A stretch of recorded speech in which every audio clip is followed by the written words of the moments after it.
Well, hello, Dr. George Simon Jr. I'm so glad that we're having this talk, and I'll introduce myself briefly first. My name is Barbara Roberts, and for a long time, decades, I'm a survivor of domestic abuse, intimate partner abuse, and other kinds of abuse. And for many years, I've been a writer and an activist, I suppose you could say, or an educator. And I'm a blogger. I blog at cryingoutforjustice.blog. And through my writing and my blog, I have supported countless numbers of survivors of intimate partner abuse. Most of them are Christian women, because my focus is particularly on how domestic abuse, the dynamics of that within a Christian context. So I'm going to call you George. Is that okay? That's just fine. Good. Okay, so George, would you like to give a brief intro about yourself? Well, I've practiced clinical psychology for over 45 years and saw hundreds and hundreds of folks in counseling sessions of one type or another. And early in my career, I learned firsthand that folks who were in abusive relationships had an important story to tell, but they weren't being heard very well by people that they had gone to seek help from. And in many cases, they felt worse for the effort. And in trying to understand why that was, I came to some insights about our dominant treatment paradigms and their, shall I say, inadequacies, if not outright faults. And I also realized in working with folks who tend to abuse in one shape or another, one form or another, whether it be subtle coercion, whether it be verbal abuse, emotional abuse, covert abuse of one type or another, I learned that not only did our dominant perspectives misperceive these folks in their character and in their modus operandi and in their motivations, but also the methods that we had for dealing with them were woefully inadequate. And so I worked to educate myself, mostly at the hands of the people who were in these relationships. They gave me a first-rate education. I took lots of notes and I developed some perspectives, and then I ended up writing a book that changed my life and hopefully changed the life of some other folks in a positive way. At least that was the feedback that I got, because it validated what some folks already knew about some of these behaviors and the damage they cause. So that's my story. Wow, that's fascinating. I kind of already knew some of that, but you've made even more interesting things about that I want to ask you about, and I'm not going to be able to pin them all in my mind. But you said that you wrote a book and it changed your life and it changed the life of lots of other people. Was a book called In Sheep's Clothing, is this book, and it is Yes. still, after 30 years, it'll be 30 years in September. After Mm-hmm. 30 years in print, it is still a bestseller in over 30 countries. And the reason it changed my life has to do with that. And the Mm. reason I think the main reason it changed the lives of others is because in the opening paragraphs, I described this thing that people taught me. This is what my abuse victims taught me, their survivors taught me, Mm-hmm. that they were Mm-hmm. Mm-hmm. experiencing this crazy, made to feel crazy feeling that we now call Mm. gaslighting. We weren't commonly using that term.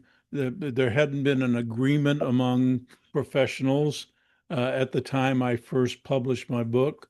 That term, even though it was out there, it wasn't widely used. But I described what people were telling me, that the way their partner was acting, the tactics they used, the ways they tried to control and dominate the situation made them feel crazy for all the ways that they intuitively felt.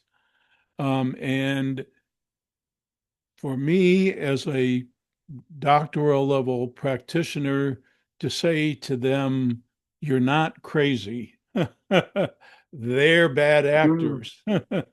And the tactics they use Yes. may invite you to feel crazy, but you're not crazy. And you should Mm. trust your gut about what they're up to. And that, when I say it changed the lives of others, from the I mean, mail started to pour in from everywhere. People were Mm. saying, "Oh my Mm. goodness, I always kind of felt that, but nobody ever believed me." Or I Mm. went to see somebody and they didn't validate me, and now you're saying I'm not crazy. And so Mm. that really, if I died tomorrow and only that had happened, um, I would be a satisfied person. Wow. So is that kind of explaining how it changed your life, or do you want to explain that? How did it change your life a bit more? Obviously, Well, it gave you lots of mail to respond to, but this well, must, yes, I. but it also validated for me something really important in my life, and that is the importance of character.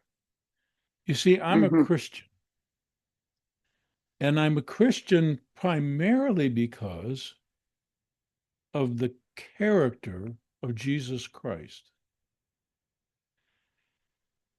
I came to understand that if you don't fall completely in love with this man, it says something about what's not right in your own heart.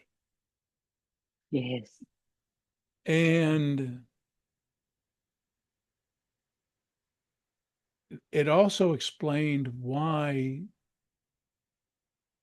people have difficulty discerning another person's capacity to truly love them. You know, it's one thing to say that we strive to be Christ like, and we all, of course, fall short of that. But we do have a model. We do have a model. And most of the Christians that I know, I hate to sound judgmental, but I am going to be just some judgmental here. Most of the Christians I know act like that this was a pretty nice guy with some idealistic views that were totally impractical. And Mm. you couldn't really do things and act the way he said. They don't act Mm. like this is God incarnate telling us, Mm.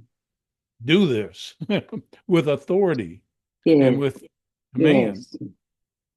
So that's another way that it changed my life. It helped validate Mm. that for me, just in the Mm. writing of it, and coming to hold those truths even more dearly, changed, kept working on me, if Mm. that makes any I sense. I can I very much understand that because I relate to that as a writer. You're a writer, I'm a writer, and part of my writing is to help others, but it also has the effect or it helps me because as I plumb into those areas that you're talking about, who is Jesus and what does his life and his work on earth and since then and his word and all of that stuff, because I believe the whole Bible is the word of God, although it's sometimes been mistranslated and it's often been misinterpreted.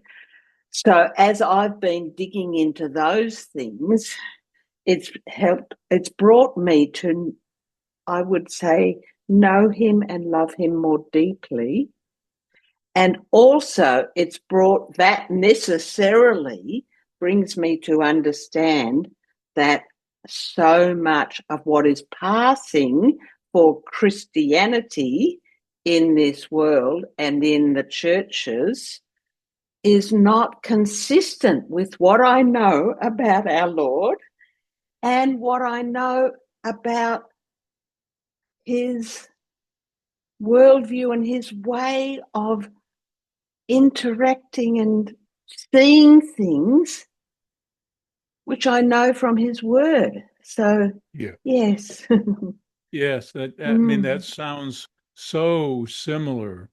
And, in the mm, writing, one of the things that I really, this was it was the most joyful, yet the most trying and tough labor. In my book, Essentials for the Journey, I have a whole chapter devoted for respect for the truth. And I labored perhaps over wanting every word that I wrote to be true more than anything I've ever ah, labored over in my life. And mm, in that labor, in that labor, wanting every mm, word to be true and accurate mm, so that it could perhaps have some beneficial impact. In that labor mm, of doing my best to be putting truth out there, the words and the actions of Jesus came alive for me in a mm. way that I can't describe it. It's kind of like I was constantly saying to myself, "Oh, aha." Yeah, Mm, if you know what I mean. yes. Yeah. That is so wonderful to hear. But yeah, so no, not but. Let's move on a little bit. Okay. Used the Barbara, if you don't mind, yeah, uh, can I yeah, say one thing about that sure. um, listening to clients? Yeah, It's more than just listening to their words. yes, Uh, some clinicians, when they're trained, they have the opportunity. Not every school does this, but some schools of instruction allow people who are learning to do good therapy to observe a session through a one-way glass, where it looks like a yes. mirror in the therapy room, but you can see. And when you observe from that perspective, you Mm, see and perceive an awful lot more than when you're actually in there. And what happens yes. to most therapists when they're actually in a session where somebody is browbeating or abusing somebody else is you Mm, don't see it all and you don't listen for mm, it all and you don't mm, fully appreciate what the survivor is trying to tell you. or what the victim is trying to tell you. So it just intuitively, God whispered in my ear to do more than just listen to the words, but to take it all in, to be particularly attentive to the person's facial expressions, whether or not they sunk in their chair when tactics were being thrown at them, et cetera, to really listen. The same way I've started really listening to Jesus. When you listen with depth and when you observe with depth, when you do the best to take all the planks out of your eye so that you can see all the imperfections out there, it really changes things. I just wanted to get that in. No, that's really good. Yes. Noticing what's said and what is not said. Yes. And noticing what is done in terms of body language and what is not done. Yes. Yes. Yeah. That's good. That's Like great. when somebody says like when somebody says they're sorry for the 10th time, but they don't look sorry at all. Yeah. Yeah, that always worked in the past. I'll use it again. Yeah, Yes, yes. exactly. Okay, I'm sorry So, can to. we go now to the? No, that's fine. You said in your introduction that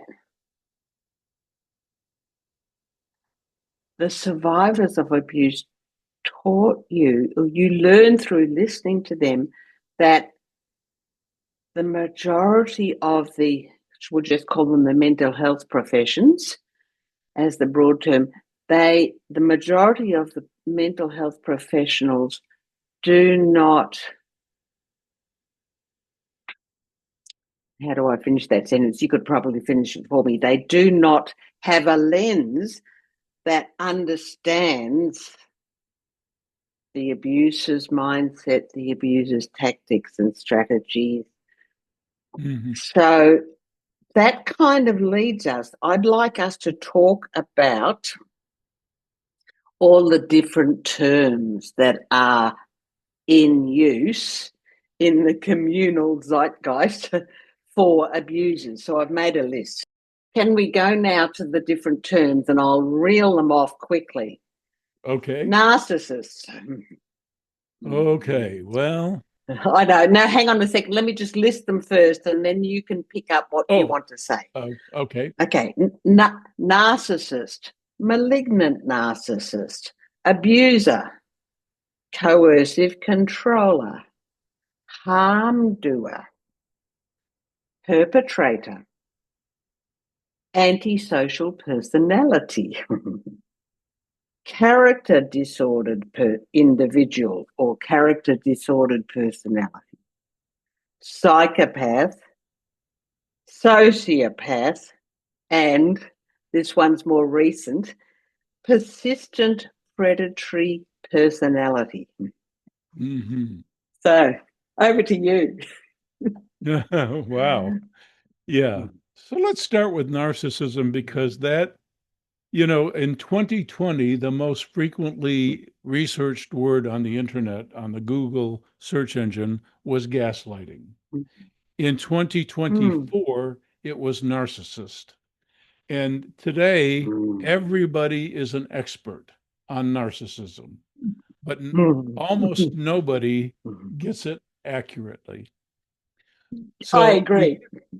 we get the term from an ancient myth that appeared in two Greek tragedies, two versions of the story of Narcissus, who was a handsome hero hunter, and he came upon his reflection in a clear pool of water, and he fell in love, not with himself, but with the image of perfection that he saw in the water. This is important because narcissism is very corrupted, toxic self love. It has to do with valuing the image of either Mm. strength, beauty, power, whatever your corrupted mind says is the perfect image to have. This is Mm. what the narcissist worships. So, this is kind of a very spiritual core to what we're trying to put psychological labels to.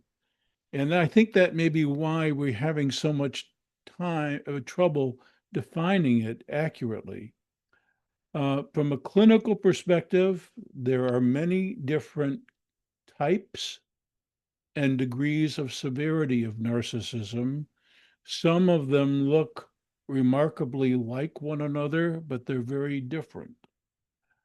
Um, but in all cases, we are talking about toxic self perception, perception of self, and the wanting to cast or wanting to hold an image of perfection, brilliance, power, whatever the person deems to be the perfect image in their own dictionary of of self. And Mm. we see some narcissism, for example, that's of what we call the more vulnerable or compensatory type, where the person in early formation was made to feel little and tries to compensate for it by appearing otherwise. But underneath it all, they know it's a sham. That kind of narcissist is very, very different and much less toxic than, say, the Yes. narcissist who really, truly in their heart believes that they're great and that they're entitled to dominate and to rule. So when we speak of narcissism, my question is always exactly what are you talking about? What type Mm. exactly? And what degree Mm. of severity? Because there are some relatively benign narcissists out there, even some likable ones, um, and who are not particularly character disordered. So I sure wish we come to a point where it's not the label du jour, and Mm. we look at things more carefully. I have to Mm. say, mental health in general is the worst offender when it comes to the loose use of terms. We use Oh, terms I'm so very glad. loosely and inaccurately much of the time. Mm. I am so glad that you said that outright. Mental health is the worst offender in the loose use of terms. Oh, whoa. It And we doesn't could happen talk in other areas probably. of I'm sorry. Sorry, It it doesn't doesn't happen in what? it doesn't happen in most other areas of medical science. And it would be a disaster if it did. For example, when a lab reports Yes. to a physician that this is a squamous cell as opposed to a basal cell carcinoma, this has meaning. Mm. This has Yes. exact meaning, right? And Yes. if it were subject to debate about what it all means, we it would be a mess out there. But yet in mental health, for some reason, terms are thrown around all over the place in different ways and used in different ways with horrible specificity and horrible accuracy. It is a shame. Yes. Yes, I agree. And that takes my mind back to all the logs in people's eyes, because the mental health professionals are sinners just like the rest of us. And they are only seeing some bits of the truth.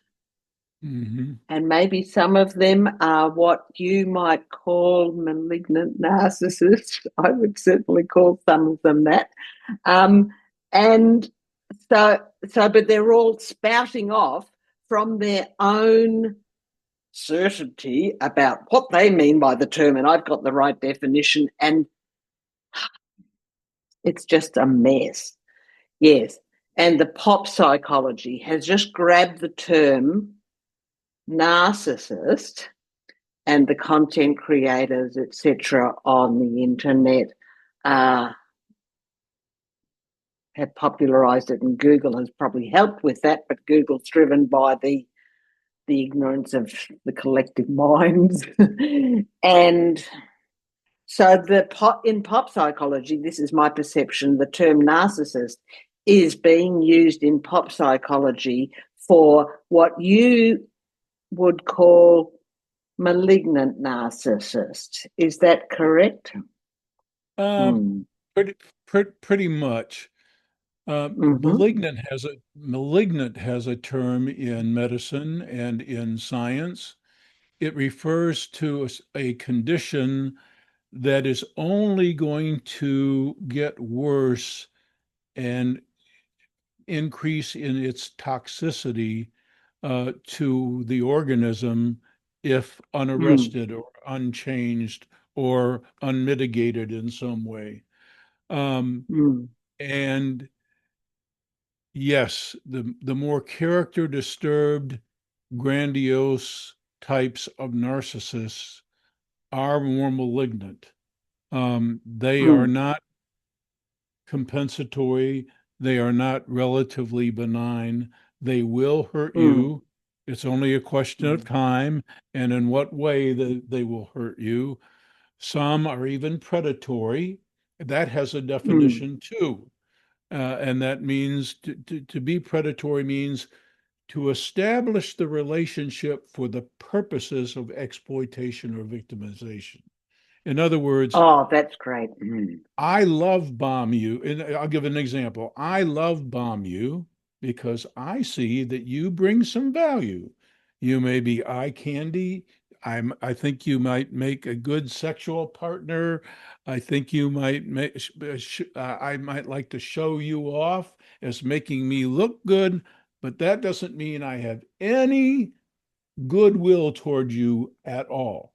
I see your Yes. value in my book, but my purpose is to exploit that. And that's why I'm love bombing you. I'm establishing this relationship to take advantage of you in some way, maybe even yes. to mortally wound you. Yes. That's the Yes. definition of predation.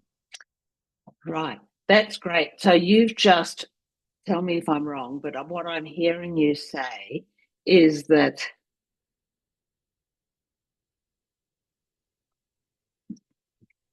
there's on this kind of spectrum of narcissism, you've got malignant up at the more serious character disorder end, but even beyond that, you've got predatory.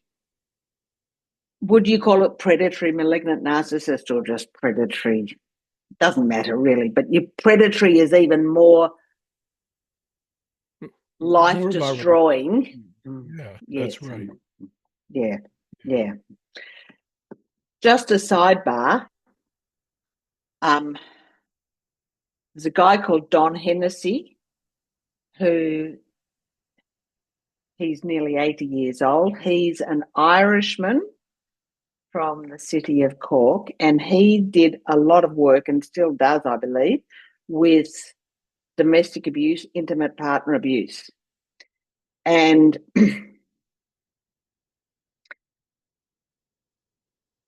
he and his colleagues at the Cork Domestic Violence Intervention Program, they did something that's fairly unusual with domestic abuse, mental health kind of interfaces. They ran their program with the abusers, and they were the men in this instance. The men who were the abusers in the relationships, they were running the group for the men, and at the same time they were running another group for the women, the victims. And for about 3 years, Don And his colleagues thought that, well, we're such clever Irishmen. Actually, he and his colleagues was a mixed team. It was 6 people, 3 women, 3 men. But they thought that we're such clever Irish people. We can teach these men how to behave better. And because they were also hearing from the women in the women's group, they came to realise that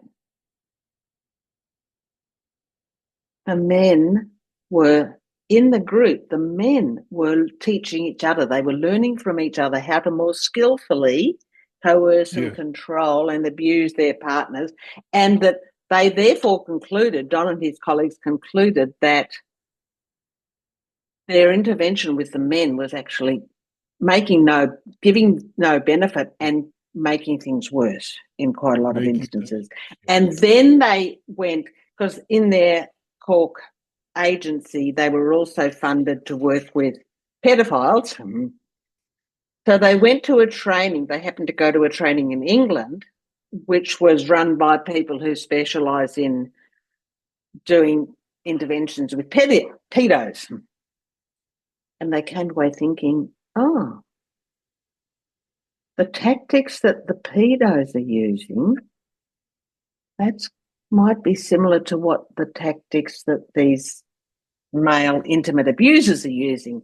And they came to the conclusion that the male intimate abusers, they kept on running the men's programs. They didn't tell them, oh, we're changing our strategy with you.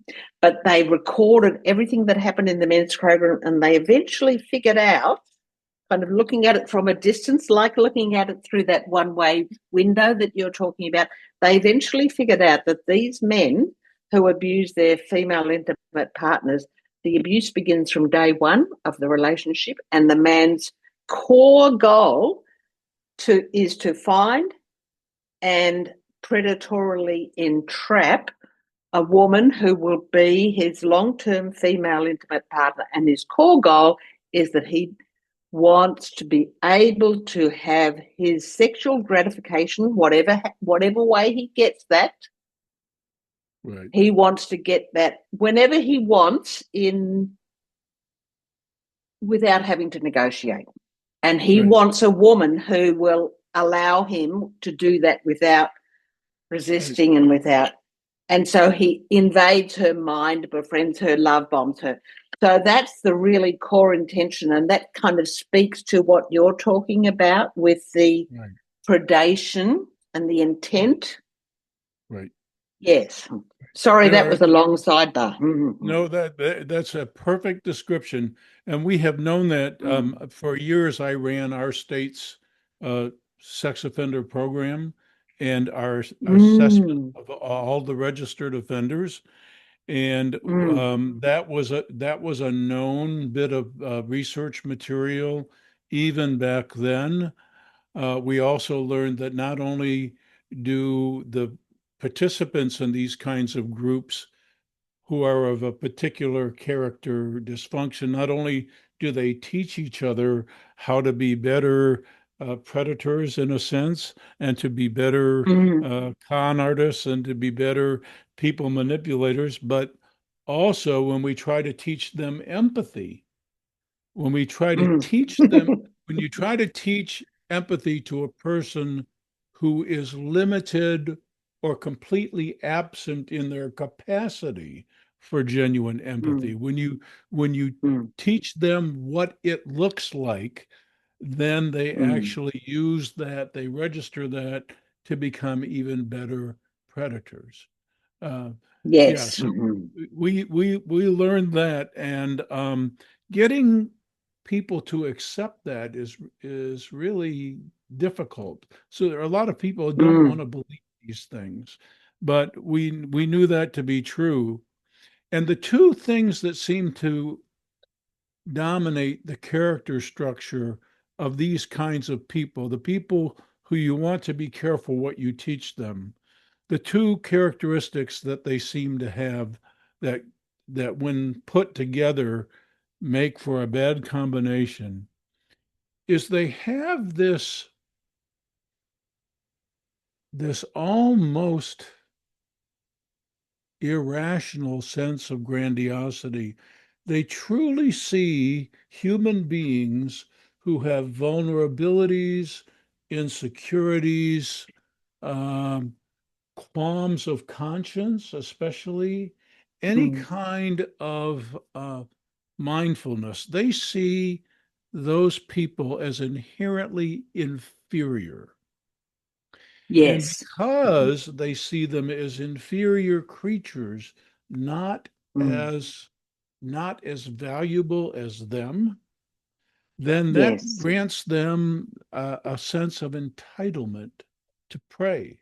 Mm. In other words, to Mm. see that lower life form as they see it, as Mm. an object to be used, Mm. abused, or to even disposed of as they see fit, because they see the other as lacking or basically worthless in comparison to the great, wonderful, grandiose them, superior them. Mm. Mm. So the Yeah. narcissist that they're looking at reflected in the pool, they've so intensely identified with that false image. It's only an image. They've made it their own. They've denied any other aspect of themselves, and they probably learned to do that way, way back. And I'm not excusing them. Um, but that's their modus operandi now, operating from that false image. And here's a question, it's a bit of a curly one, and it may not be answerable. What comes first, the sense of superiority, or like I'm superior, they're all inferior because they've got qualms of conscience and whatnot, and I'm superior? And what comes first, that sense of superiority or the belief in their own entitlement? Is it chicken and egg? Yeah, I think they both feed on each other. Um, Mm. they in religious terms, Mm.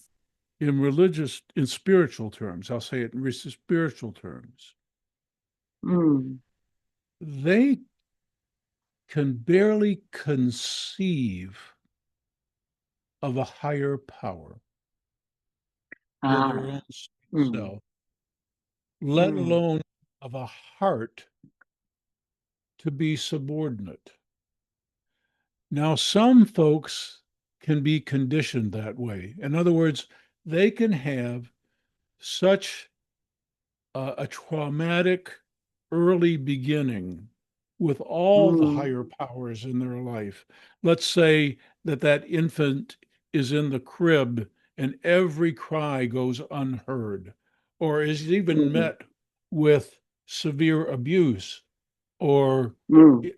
is, that so they can, their first experience as a vulnerable creature with anything bigger or more powerful is so toxic that they Mm. develop these Mm. attitudes. That can happen, Mm. but that's not Yes. always the Mm. cause. Some Right. people, some people we know from research have from the beginning a very limited capacity for human empathy and a very limited capacity to care about anything or anyone other than their own sweet self. And so Mm. these folks who are wired that way, even in the best of circumstances, even with all the proper coaching and all the spiritual grounding that parents try to give them, they just turn out awful anyway, Mm. despite the best Mm. efforts. So there's just Mm. no general. One of the things that Mm. drives me a little crazy is we want to find the general rule because that gives us a sense of security about making Mm. statements about what is and what will work Mm. and how we'll make things better. It's very satisfying to think that we've uncovered the Yeah. general rule and we paint with these broad Yeah. brushes when Yeah. things are more complicated than that, Yes. unfortunately. Yes. Okay. So let's just pull back from that rabbit burrow of where does it come from? Okay. Because you've established, and I agree with you, that there can be a variety of different precursors, and definitely it sounds like part of it's genetic with at least some people and whatnot. Let's pull back and I'm just going to ask you about your clinical experience and your knowledge from your career.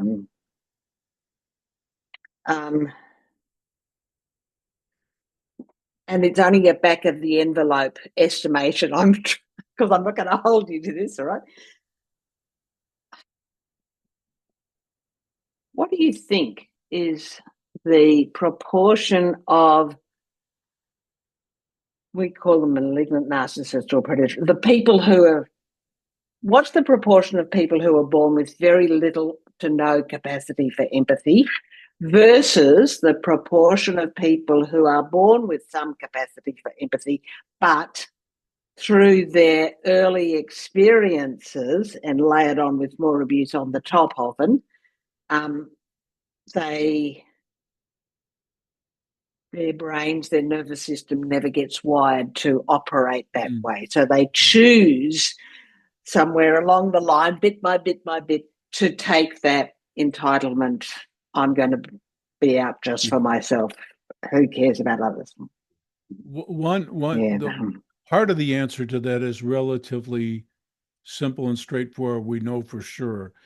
About 2% of the population has empathy deficits that somehow come along with just biology.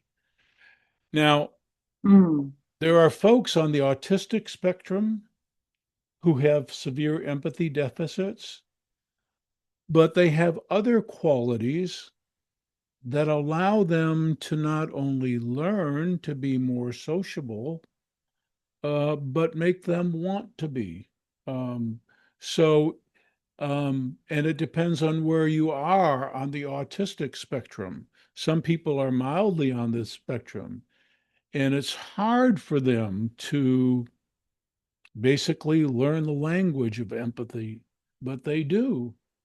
So just having this genetically conferred or this biologically conferred empathy deficit does not make you a malignant narcissist or a psychopath. There are other factors that enter into it. One is a lack of adaptive fearfulness, a lack of a hesitation to just do, regardless of what might happen. No hesitation. A kind of one of my best instructors once told me that the difference between the garden variety antisocial personality and the psychopath is the difference between the hot-headed and the cold-hearted. A cold-hearted person will just do without a moment's hesitation. Without a moment's hesitation. So when you combine those two traits, when you have someone who can't feel, who just can't have any regard for you, then does not hesitate in any way to do whatever they please with you, boy, you got trouble. Those things together, that's one heck of a dangerous predatory person. So, can I just press pause on that? I want to loop back a little bit to your reference to autism. I'm aware that the whole question of autism and empathy, that's a whole debate in itself. And there's very good theories about what's called the double empathy problem. yes. That autistic people do have empathy with that. They very much have a capacity for empathy and they do feel empathy. But when it comes to interactions between autistic people and we'll call them holistic people or neurotypical people, just for a couple of labels, they have trouble empathizing with each other. So the lack of empathy from non-autistics towards autistics is just as much as a problem as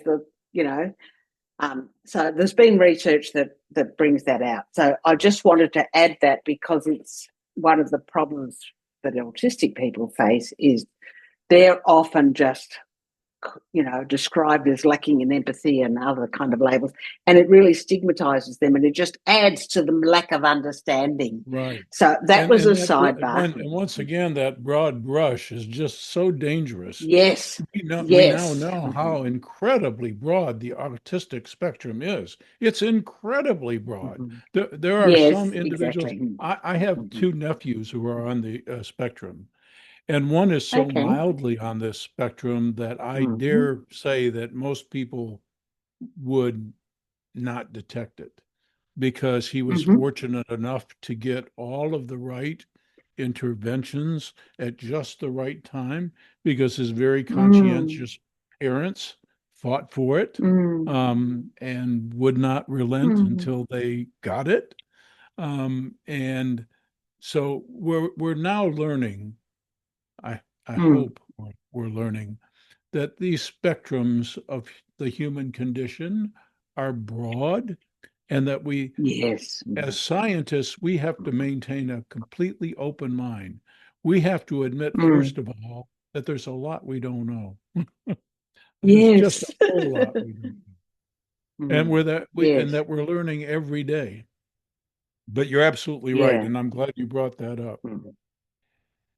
This science of character disturbance, we're infants in it. Yes. Yes. When I wrote that second book, I knew that if I really got into it, there would be dozens of books and a lot of research to do. But the spectrums are broad and wide and complicated. And unfortunately, in our day and time, because of cultural factors, we have an epidemic of character disturbance of one type or another and of one degree of severity or another. We have a very, very broad set of spectra of character dysfunction. It's very sad. It's been a phenomenon that has been increasing in level of severity for many decades now, and I don't see an end to it. Right now in America, I don't know how people in Australia feel, but right now in America, we have displays of narcissism so egregious that 30, 40 years ago, most people would have all agreed this is a really, really bad actor. And today, we can't even agree on that. We can't even agree that the worst display of humanity that you can even conceive of is almost kind of normal. Yes. Yes. Yes. Good. So now going back to character. In your book, Character Disturbance, the Phenomenon of Our Age, you say you're going to use this definition in the book. Character refers to those distinct aspects of personality that reflect the presence and strength of a person's virtues, personal ethics, social conscientiousness, and depth of commitment to respect-worthy and meritorious social conduct. I think that's a good definition. And it's because your books use the term character, and also because your first book, Wolves in Sheep's Clothing, uses a phrase from the Bible. It's those things, those were the nutshell things that made your work of great interest to me and the readers of my blog. Mm. And that, I think, particularly your use of the word character and character disorder, it speaks more to morality and it speaks more to the heart. Right. And like you said, social conscientiousness. And those things are more the language of true Christianity. Mm-hmm. Whereas in the mental health professions, they don't want to talk about virtue. They sometimes talk about social conscientiousness, but they really steer away from the term character Mm-hmm. because somehow or other it just seems to, I don't know, they think it's not scientific. It's verging into right and wrong and good and evil and all Right. those, like, what's that? It's like, Right. yeah. Do you want to say Well, something? well, it's the very fact that we, like I was mentioning earlier, we have on display right now in America Mm, the mm, most egregious mm, display of bad character mm. that we have ever Yeah. seen Yes. here in leadership positions. And yet we Mm, can't even agree. We there would yeah. have been no debate. I I Mm, I, mm, I can't imagine that 40 years ago there wouldn't have been almost 100% agreement about how bad an actor some people are. And today we have debates all the mm. time. There seems to be almost Yes. no sense of what's right and what's wrong. That's all so relative. And we were trained to Mm, be that way by a very mm, relativistic, permissive, indulgent culture. And I mentioned in all my books that there's a vicious cycle that occurs with character and culture. mm, Character defines the individual's integrity, and of course, the individual is part of society.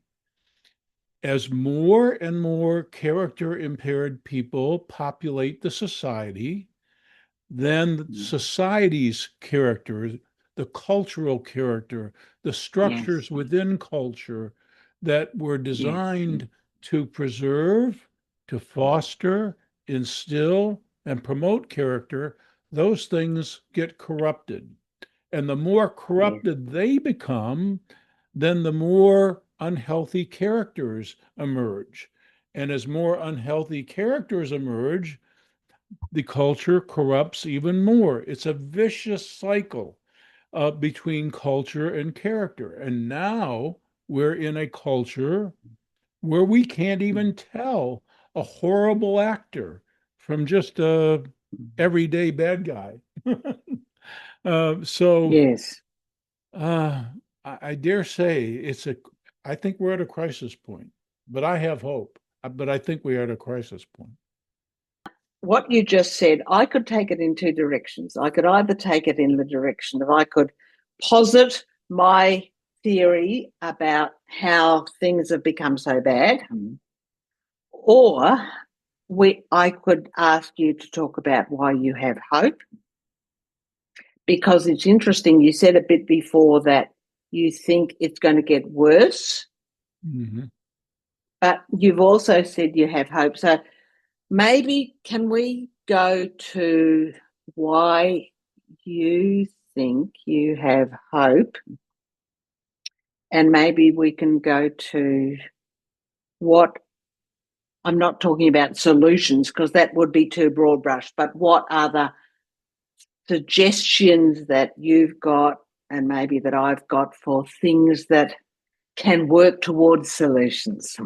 Mm-hmm. How does that Why sound? I have hope is Mm, because essentially, I think B.F. Skinner, the famous learning theorist, had one thing correct, and that is that we are creatures of economy. It's built into our hard wiring. God designed us so. We seem to mhm, want, we seem to want the most reward for the least amount of effort. In other words, Mm-hmm. we like our pleasures, but we don't Yes. particularly like our work. And we will Yes. work for things that will get us things, pleasurable things, but we like to do the least amount for the most benefit. Only the Mm-hmm. saints among us are willing to do a whole lot for very little. Yeah. So, why I'm hopeful is that I think the best in the human character usually comes out in the worst of times.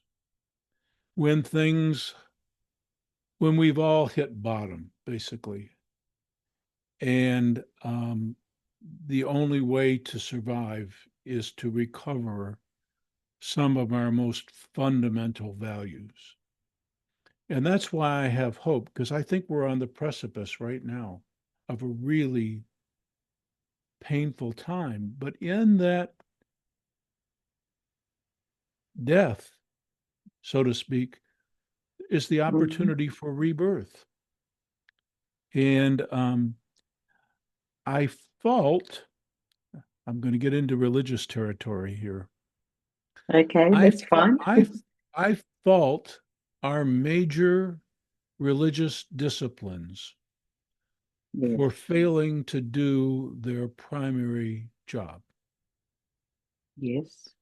which is the conversion of human hearts. They have failed miserably at that.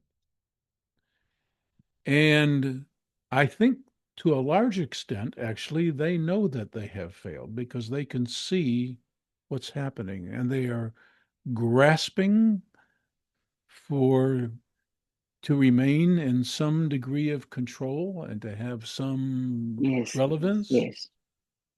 Yes. but they have failed. Mm-hmm. And I am reminded by one of my spiritual teachers that the first words that Jesus uttered that we have horribly mistranslated, according to Mm-hmm. Matthew, third chapter, the first words out of his mouth, the Greek word metanoia, that we translate, unfortunately, sadly, as repent, which has connotations Mm-hmm. of feel bad about the way Mm-hmm. you're going and what you're doing and turn yourself around, come back to God. The word metanoia is a powerful word, and in the Koine Greek, it means to be of a new mind and a particular mind. It's not this mind and it's not the heart, but it's the junction of the two. It's the core. Yes. It's the Yes. core deep awareness where God's presence Yes. dwells in all of us. Yes. And Yes. he was calling us to be of that mind as we walk this Yes. earth, because you start to see differently and you do differently when you're in that mindset. And those were his Mm-hmm. first uttered words, according to that particular gospel. And I take them seriously. And Mm-hmm. he's had to teach me Mm-hmm. some very hard lessons about that. Some very hard lessons. Mm-hmm. Yeah. Mm-hmm. And it's our Okay, this. so I'm sorry. Go ahead. um, I'd like to tweak a little bit of what you said. I agree with you that the major religions, and because I'm a Christian, I'm looking more at the Christian part because, no, I won't go down that rabbit burrow. I definitely agree that Christianity, in its institutional streams, has failed abysmally to, and this is the part I want to tweak.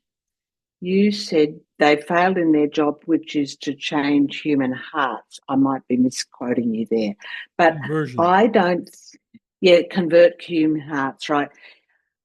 Um, as I understand it, one human being, a church leader, a denomination, a religious institution, whatever, cannot convert any human heart.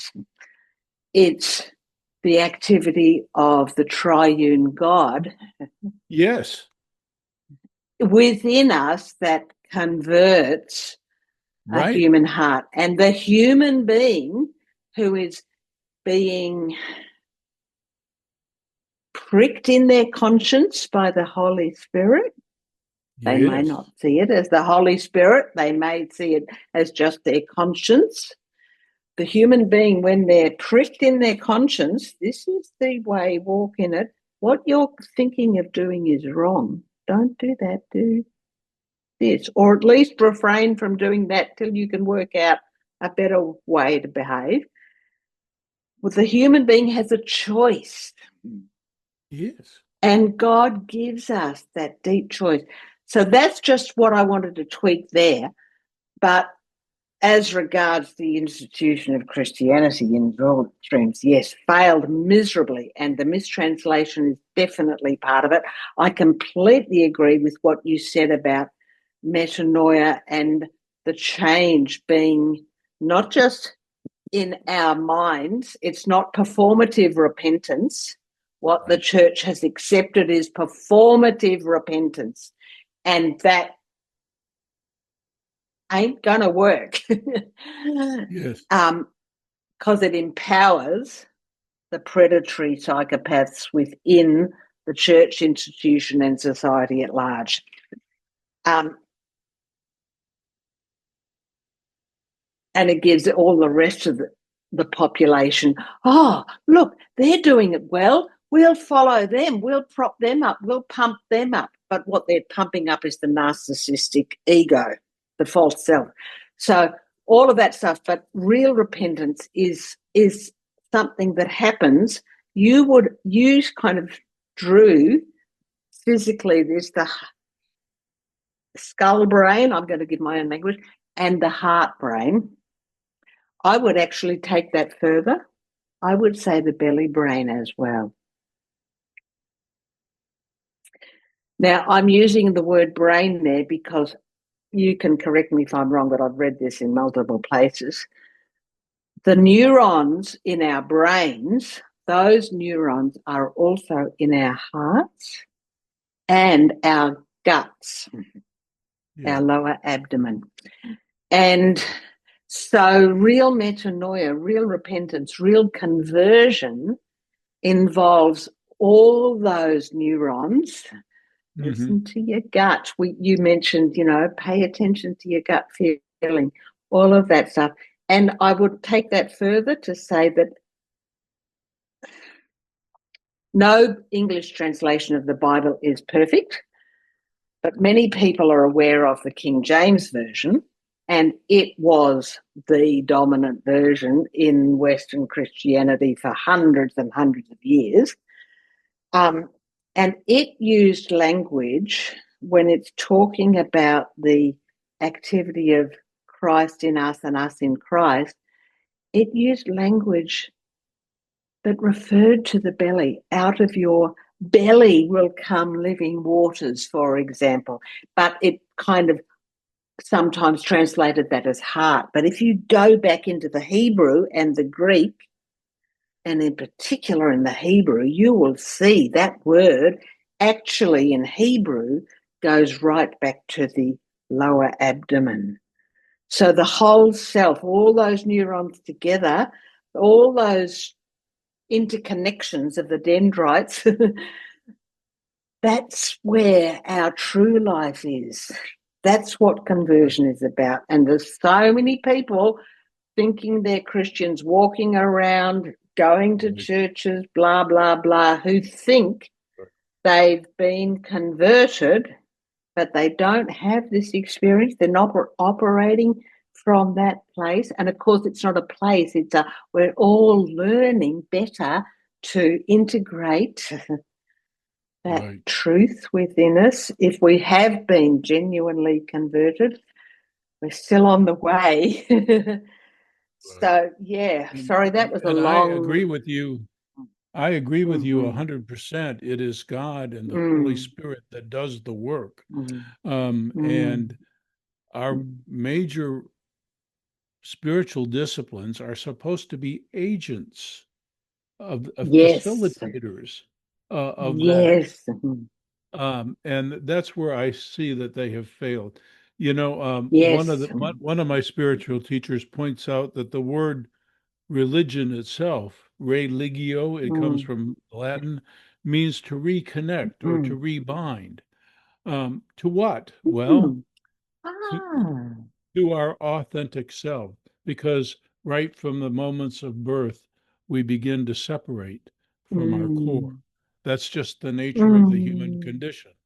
And so the job Yes. of Mhm. any religion is to rebind Mm, us to the divine mm, core. And once mm, again, I will just say that men mm. and largely men, because most Uh-huh. largely men, not all Yes. Mhm. not all institutions disregard the value of women so much, but they still have a Mm. relatively weaker voice and presence, Yes. especially where the power Mhm. is. Um, but Yes. men, in their hubris and in their Mhm. grandiose thinking about their theological discoveries and I don't know. We can just get so full of our, Yeah. Mhm. mm, shall I be rude and say our mental masturbations? Um, we can just be uh, so impressed Mm. with our Mm. ability to come up with Yes. these astounding pronouncements that we Yeah. forget where God's action really is. Mm. You know, it was our Yes. downfall Yes. from the beginning that we Mm. thought that we could be like God, knowing the difference between good and evil, and that we would be so illuminated. It was our downfall from the beginning, only God and God alone. And we're supposed to be the agents, the humble servants that make his presence very present and known. And I think Yes. Yes. our institutions have failed in that task. And the proof Mm. is the fact that this world is a pretty big mess. Instead of, Yeah. um, I mean, that's the Mhm. proof right there. Yeah. Yes. Yes. So So, uh, I got about 15 minutes left. okay. So What shall we talk about? let, let's go to the topics of guilt and shame, Okay. because that kind of is that the conversion experience and then the sanctification experience. I'm using religious terminology here. So that the whole true conversion thing has some bearing or some interface with the topics of guilt and shame. And you've written about shame, and you've said you're a big fan of healthy shame. Yep. So, and I'm aware. Oh, this is just a quick thing.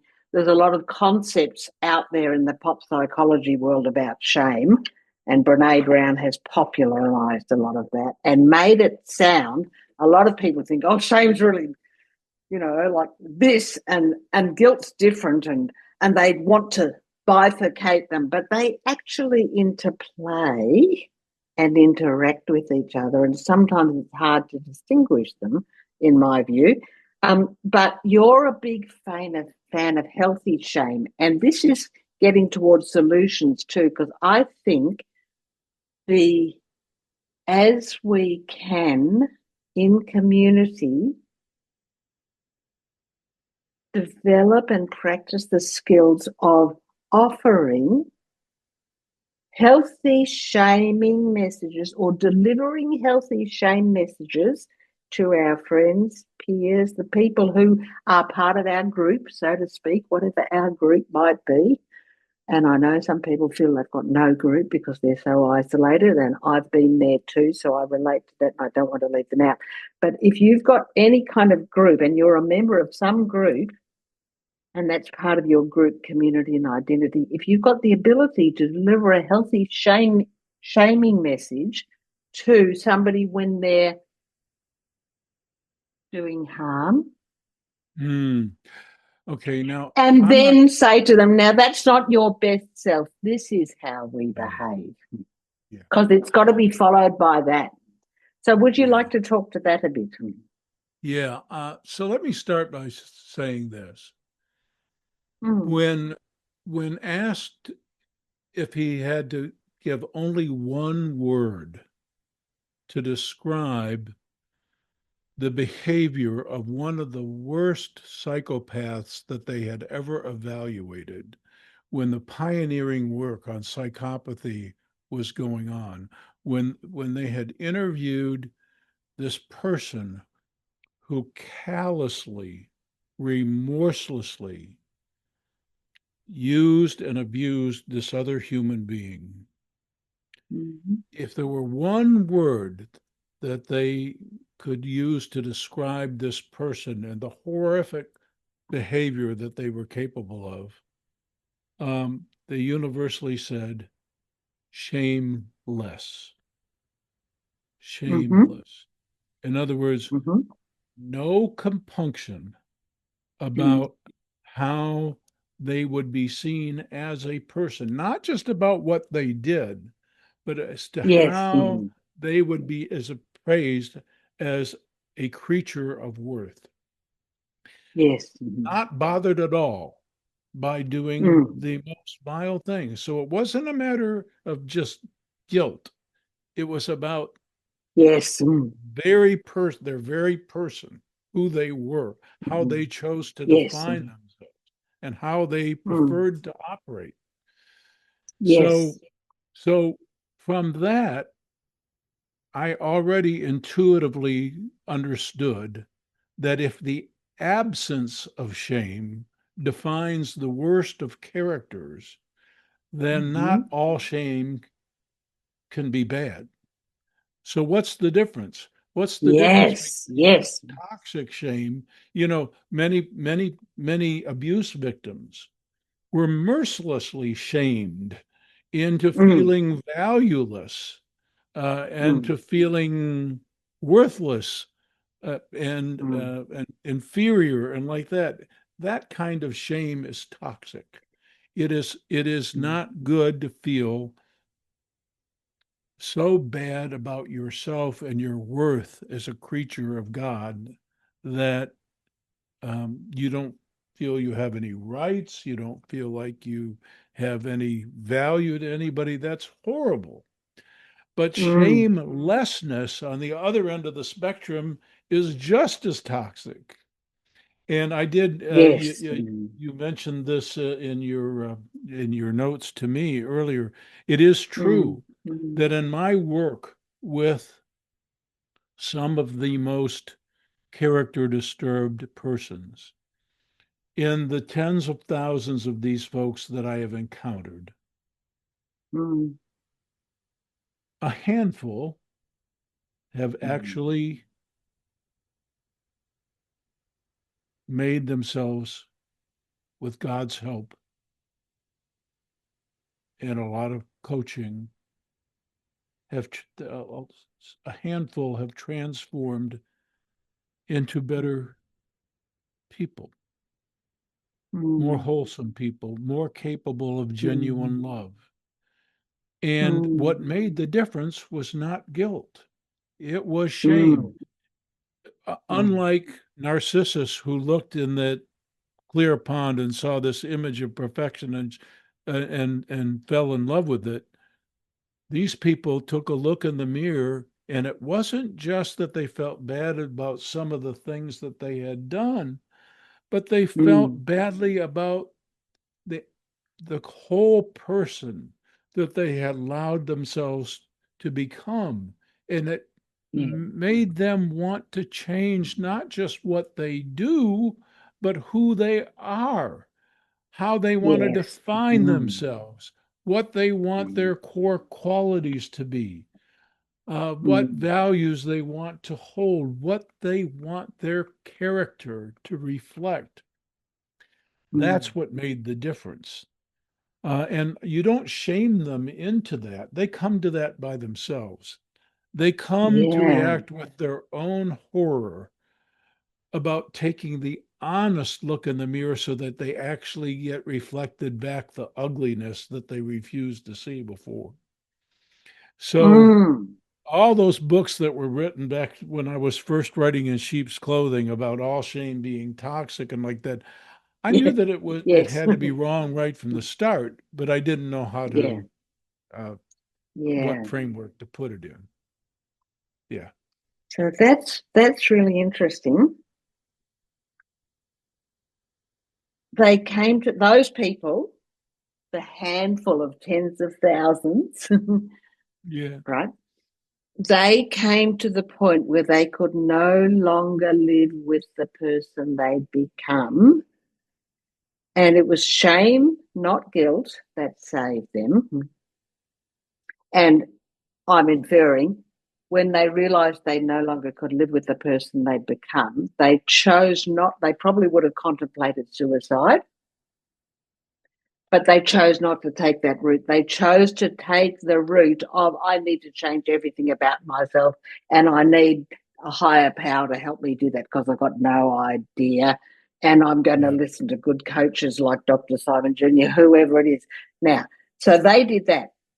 And you, as a professional or a human being or a Christian, could not have brought them to that place where they came to that complete sense of shame about who they had become and they decided to change. You could not have done that yourself. But I want No. to just flip us. I agree. So let's think about different people, not the kind of malignant, really severely character disturbed or predatory type of people.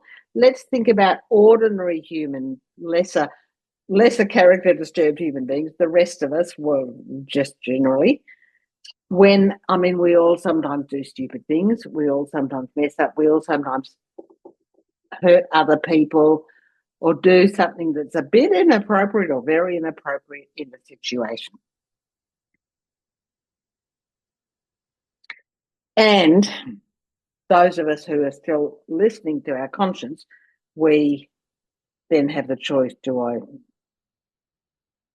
take steps to rectify and make repair and whatnot, or don't I? But sometimes, as peers or as human beings to each other, we can, if I see you messing up or you see me messing up and not being my better self, you can give a healthy shaming message to me. Oh, Barb, that wasn't very good idea. And this is how we do things instead. So, healthy shaming messages can sometimes be helpful when they're followed by, this is how we do things. Mm. Would you agree? Uh, I think that that's very possible. I'm not Mm-hmm. comfortable myself Mm-hmm. operating that way. Okay. I never even give benign shaming messages, or I try not to. I Mm-hmm. shouldn't say never. I've probably slipped at times, Mm-hmm. but it's not, my style is more to invite as opposed Mm-hmm. to expose. Because Mm-hmm. in the inviting of an alternative, Yeah. the present behavior is already exposed. So I don't need to give it So it, any attention. yes, Yeah. yes. So So it's so kind of like example, coming at it sideways, yeah. indirectly. Yeah. So Mm. for example, I might invite a person who is still um, perhaps not taking full responsibility for a behavior, or who is still victim blaming in some way, or minimizing the serious of things, I might invite them to say, okay, so not only what would it sound like, but what would you look like if you were standing here Mm. right now and you were, without any reservations, being fully accountable for what you did? What would Mm. that sound Mm. like? And what would you look like? How would how would you come across doing that? So Wow. I'm more invitational in my approach. Mm. Mm. I think That's just my approach. I think that's a really good nutshell to end on. And I'm just going to try to say what you just said so I can embed it. And hopefully, if I got it wrong, you can correct. You're invitational. You ask a person, what would it look like? And what would it sound like if you were to be fully accountable in this situation? Right. Is that it? Yep. Yep. Cool. Good. And then I'm quick to acknowledge uh, efforts in the right direction. In other words, Mm. when I see sincerity of heart and purpose, even if we miss the mark just a little bit, when I see Mm-hmm. Bill W., the founder of AA, said there's one word that characterizes the cornerstone of all recovery. And he said that one word is willingness. So when I see that willingness to change course, even if it's not Mm-hmm. perfect, I Mm. acknowledge it. I Mm-hmm. I don't just affirm it. I acknowledge it. I I I Mm. I reinforce the notion that right here and right now, I Mm. witnessed this other person sincerely consider change. Mm. And because we have this free will, this God given free will, Mm. that choice to heed the invitation to love is just as powerful and just as meritorious as the choice Mm. to do the forbidden was toxic. So Mm. I the Mm. value of that choice has to be respected, and I always want to show Mm. respect for that. Mm. Wow. This has Well, been such a good conversation. Thank you it's so so great much. to reconnect with you after it's been a while. Oh, it's been so long. The last time, well, I mean, you and I have emailed a few times to arrange this Zoom meeting, but prior to that, what had happened was that you had said that you would interview me, and this I'm going back years. Yeah. And then you never contacted me to arrange the interview, and it all fell through. And I was in no place to have the confidence to reach out to you and say, what happened? Because I was probably struggling with a whole bunch of other catastrophes at the same time 2018, 2019, blah, blah. I won't go there. Or it might have been a year or two before that. But yes, I actually wrongly came to the conclusion, oh, George is just another man who says he'll do something and then doesn't follow through. But I found out later, I think you told me sometime later that somebody who was kind of holding up all of your articles or a lot of them, that platform had all just gone bankrupt or whatever, just fallen into pieces. And so a lot of your plans didn't come to pass. Yes. Plus a Yeah. lot of personal trauma occurred around the same time. And so Okay. all my energy and my focus was Mm. in trying to Mm. uh, trying to mitigate the wreckage, basically.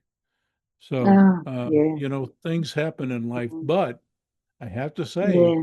God works mysteriously. His way of accomplishing things is not the way I would write Yes. the script entirely differently, but Yes. he had Yes. other plans, And in the Yeah. end, he was right, Mhm. as always, to do Yeah. things his way. And so, Yeah. despite the fact that there were some painful times, I am deeply, deeply grateful. So, Well, and, thank and you I'm for the glad we had the call. You chance to need. reconnect. Oh, yes, absolutely. So I'm So, just going to wind it up now. I'll end the meeting in a minute, or I'll stop the recording in a minute. But yeah, you need to go. If you want to do another Zoom, or if I want to do another Zoom with you, we're both open to, organising that, suggesting it. How does that sound? that's fine. Just contact me. I'll leave it to you, Barbara, to contact me if you wish. Okay. I'm Okay. approaching 80 now, and I'm mostly retired. Mm, But the one mm, thing I still do actively is I still do some writing, and I still engage in consultations and interviews. And I have certain mm, days of the week that I do that.